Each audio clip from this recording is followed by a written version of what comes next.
ಇವತ್ತು ಕುರಿತಕ್ಕಂಥ ವಿಷಯ ದಿನಾಂಕ 16/9/2025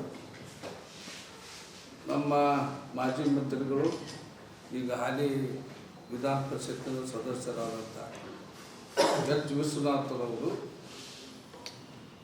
ನಮ್ಮ ಸಮಾಜದ ಗುರುಗಳ ಬಗ್ಗೆ ಸ್ವಾಮೀಜಿಯವರ ಬಗ್ಗೆ ಲಘುವಾಗಿ ಎದುರಾಗಿ ಮಾತಾಡಿದ್ದಕ್ಕಾಗಿ ಆ ವಿಷಯವನ್ನು ಅವ್ರು ಮಾತಾಡ್ತಕ್ಕಂಥ ವಿಚಾರಗಳನ್ನು ಖಂಡಿಸೋದ್ರ ಸಲುವಾಗಿ ಇವತ್ತು ನಾವು ಇಷ್ಟೇ ಇವತ್ತು ವಿಶ್ವನಾಥರು ನಮ್ಮ ಸಮಾಜದ ಒಬ್ಬ ಮುಖಂಡರು. ಮಠ ಕಟ್ಟೋದರಲ್ಲಿ ಅವರೊಬ್ಬರದ ಶ್ರಮ ಇಲ್ಲ.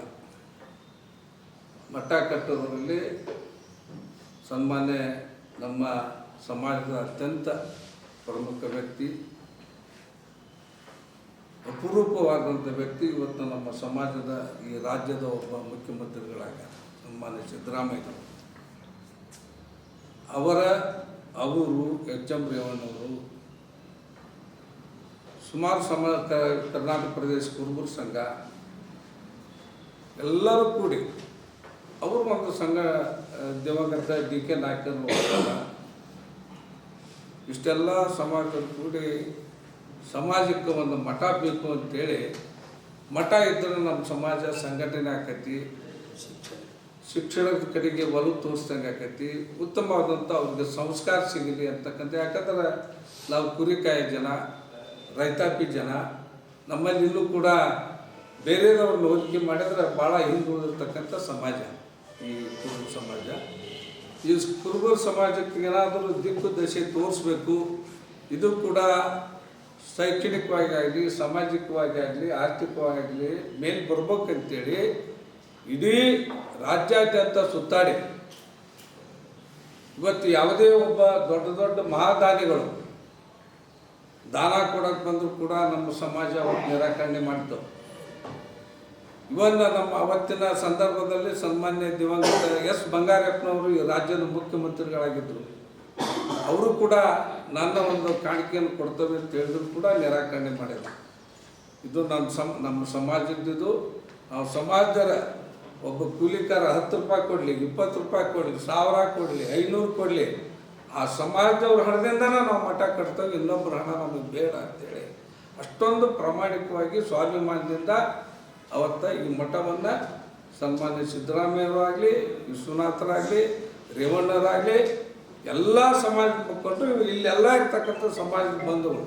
ನಾವು ಕೂಡ ಸ್ಥಳೀಯವಾಗಿ ಅಂದಿನ ಸಂದರ್ಭದಲ್ಲಿ ನಾನು ಕೂಡ ಜಿಲ್ಲಾ ಪರಿಷತ್ ಮೆಂಬರ್ ಇದ್ದೆ, ರಾಜೀವ್ಗೌಡರು ಜಿಲ್ಲಾ ಪರಿಷತ್ ಮೆಂಬರ್ ಇದ್ದರು. ನಮ್ಮದು ಕೂಡ ಹಳೆಯ ಸೇವೆ ಅಲ್ಲಿ ಬಿಟ್ಟೈತಿ. ಯಾಕಂದರೆ ಜಮೀನು ಕೊಡಿಸೋದ್ರಿಂದ ಅಡ್ಕಂಡು ಅಲ್ಲಿ ಸ್ಥಾನಿಕವಾಗಿರ್ತಕ್ಕಂಥ, ಯಾಕಂದರೆ ಕಾಗಿನಲ್ಲಿ ಒಳಗೆ ಒಂದು ಕೂಡ ಸಮಾಜದ ಮನೆ ಇಲ್ಲ. ಬೇರೆ ಸಮಾಜದವರು ಸಹಕಾರ ತಗೊಂಡು ಅಲ್ಲಿ ವೀರಶೈವ ಸಮಾಜ ಇರ್ಬೋದು, ಅಲ್ಪಸಂಖ್ಯಾತರ ಸಮಾಜ ಇರ್ಬೋದು, ಇತರೆ ಹಿಂದುಳಿದ ಸಮಾಜ ಇರ್ಬೋದು, ಎಲ್ಲರದ್ದು ಸಹಾಯ ತಗೊಂಡು ಇವತ್ತು ಅಲ್ಲೇ 97ರೊಳಗೆ ನಾವು ಉತ್ತಮವಾದಂಥ ಮಠವನ್ನು ಕಟ್ಟೇವೆ.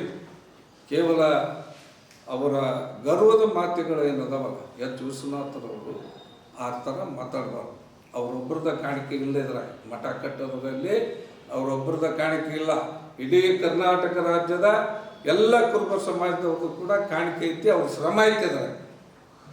ಆ ಕಾರಣಕ್ಕಾಗಿ ಈ ಥರ ನಾನ ಮಾಡೇನಿ, ನಾನ ಕಟ್ಟೇನಿ, ನಾನಾ ಸ್ವಾಮಿ ಮಾಡೇನಿ ಅಂತಕ್ಕಂಥದ್ದು ಅವರು ಗರ್ವದ ಮಾತಿಗೆ ಏನದಲ್ಲ, ಇದು ಭಾಳಷ್ಟು ಸಮಾಜಕ್ಕೂ ನೋವು ತಂದೈತಿ, ಪೂಜ್ಯ ನಮ್ಮ ಗುರುಗಳಿಗೂ ಕೂಡ ನೋವಾಗ್ತದೆ. ಅಷ್ಟೇ ಅಲ್ಲ, ಅವರು ರಾಜಕೀಯ ವಿರುದ್ಧ ಇರ್ತಕ್ಕಂಥದ್ದು ಸನ್ಮಾನ್ಯ ಸಿದ್ದರಾಮಯ್ಯನವ್ರ ಮ್ಯಾಗ. ಸಿದ್ದರಾಮಯ್ಯವರು ಸಮಾಜದ ಬಗ್ಗೆ ಯಾವುದೇ ಸಭೆ ಸಮಾರಂಭಗಳನ್ನು ಕರೆದ್ರೆ ನೀವು ಹೋಗಬಾರ್ದು ಅಂತ ಎಚ್ಚರಿಕೆ ಕೊಡಲಿಕ್ಕೆ ಇವ್ರು ಯಾರು? ಎಚ್ಚರಿಕೆ ಕೊಡಲಿಕ್ಕೆ ಇವ್ರು ಯಾರು? ಸ್ವಾಮೀಜಿಯವರಿಗೆ ಎಚ್ಚರಿಕೆ ಕೊಡಲಿಕ್ಕೆ ಇವ್ರು ಯಾರು? ಅವ್ರನ್ನ ನಾವು ಗುರುಗಳಂತ ಒಪ್ಕೊಂಡ್ರು. ಗುರುಗಳು ಅಂತೇಳಿ ಅವ್ರನ್ನ ನಾವು ಅತ್ಯಂತ ಪೂಜ್ಯ ಭಾವನೆಯಿಂದ ಅವ್ರು ಕಾಣ್ತೇವೆ. ಇತರೆ ಸಮಾಜದಾಗ ಯಾವ ರೀತಿ ಕಾಣ್ತೇವೆ ಅದೇ ರೀತಿ ನಮ್ಮ ಗುರುಗಳನ್ನು ಕೂಡ ನಾವು ಅತ್ಯಂತ ಪೂಜ್ಯ ಭಾವನೆ ಕಾಣ್ತೇವೆ. ಅಂಥ ಗುರುಗಳಿಗೆ ಇವತ್ತು ಅವರು ಏಕವಚನದಾಗ ನಿಮ್ಮನ್ನು ಮಠದಿಂದ ಕಿತ್ತು ಹಾಕ್ತಾನೆ ಅಂತಕ್ಕಂಥದ್ದು ಇವ್ರಿಗೆ ಯಾರು ಅಧಿಕಾರ ಕೊಟ್ಟರು? ಇವ್ರಿಗೆ ಕೊಟ್ಟಂಥ ಅಧಿಕಾರ ಯಾವುದು? ತಮ್ಮ ರಾಜಕೀಯ ಅದನ್ನು ಬದಿಗಿಟ್ಟು ಮಠವನ್ನು ರಾಜಕೀಯೇತರವಾಗಿ ಎಲ್ಲರೂ ಕೂಡಿ ನಾವು ಕಟ್ಟೇವೆ, ಯಾವುದೇ ಎಲ್ಲರೂ ಕೂಡಿ ಕಟ್ಟೇವೆ. ವಿಶ್ವನಾಥ್ ಅವರು ಒಬ್ಬರಿಂದ ಆಗಿಲ್ಲ, ಅವರವತ್ತು ಅಧ್ಯಕ್ಷರು ಇರ್ಬೋದು.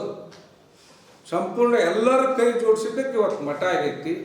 ಒಳ್ಳೆಯ ಗುರುಗಳು ಸಿಕ್ಕಾರೆ ನಮಗೆ, ಉತ್ತಮವಾದಂಥ ಕೆಲಸ ಕಾರ್ಯಗಳು ಮಾಡ್ತಾರೆ, ನಮ್ಮ ಧಾರ್ಮಿಕ ಬೋಧನೆ ಮಾಡ್ತಾರೆ, ಉತ್ತಮ ಸಂಸ್ಕಾರ ಕೊಡಕತ್ತಾರ, ಶಿಕ್ಷಣ ಕೊಡಕತ್ತಾರೆ ನಮ್ಮ ಮಕ್ಕಳಿಗೆ.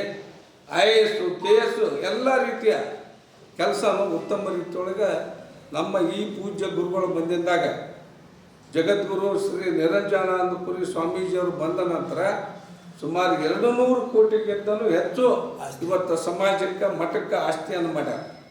ಅದು ಭಕ್ತರ ಕಡೆಯಿಂದ ಮತ್ತು ಸರ್ಕಾರದಿಂದ ಸಿಗ್ತಕ್ಕಂಥ ಸವಲತ್ತಿನಿಂದ ಈ ರೀತಿಯಾಗಿ ಒಬ್ಬ ಪ್ರಾಮಾಣಿಕವಾಗಿ ಸಮಾಜದ ಬಗ್ಗೆ ಕಳಕಳಿ ಇಟ್ಕೊಂಡು, ಆ ಸಮಾಜದ ಜನರ ಬಗ್ಗೆ ಕಳಕಳಿ ಇಟ್ಕೊಂಡು ಸಮಾಜ ಕಟ್ಟುತ್ತಿರ್ಬೇಕಾದ್ರೆ ಈ ರೀತಿ ಒಂದು ಉಡಾಪೆ ಮಾತುಗಳನ್ನು ಆಡ್ತಾ ಇರ್ತಕ್ಕಂಥದ್ದು ಸನ್ಮಾನ್ಯ ಎಚ್ ವಿಶ್ವನಾಥ್ ಅವರಿಗೆ ಶೋಭೆ ತರ್ತಕ್ಕಂಥದ್ದಲ್ಲ.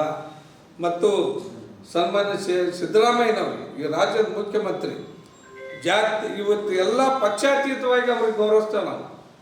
ನಮ್ಮ ಈ ಸಮಾಜ ಇವತ್ತು ನಮ್ಗೆ ಒಬ್ಬ ಯಾರು ಮುಖ್ಯಮಂತ್ರಿ ಆಗದೇ ಇರ್ತಕ್ಕಂಥ ಅರ್ಹತೆ ಇರ್ತಕ್ಕಂಥ ಒಬ್ಬ ವ್ಯಕ್ತಿ ಅರ್ಹತೆ ಇದ್ದಂಥವ ಸಮಾಜವನ್ನು ಗುರುತಿಸಿ ಇವತ್ತು ಈ ರಾಜ್ಯದ ಮುಖ್ಯಮಂತ್ರಿಗೆ ಆಗ್ಯಾರ.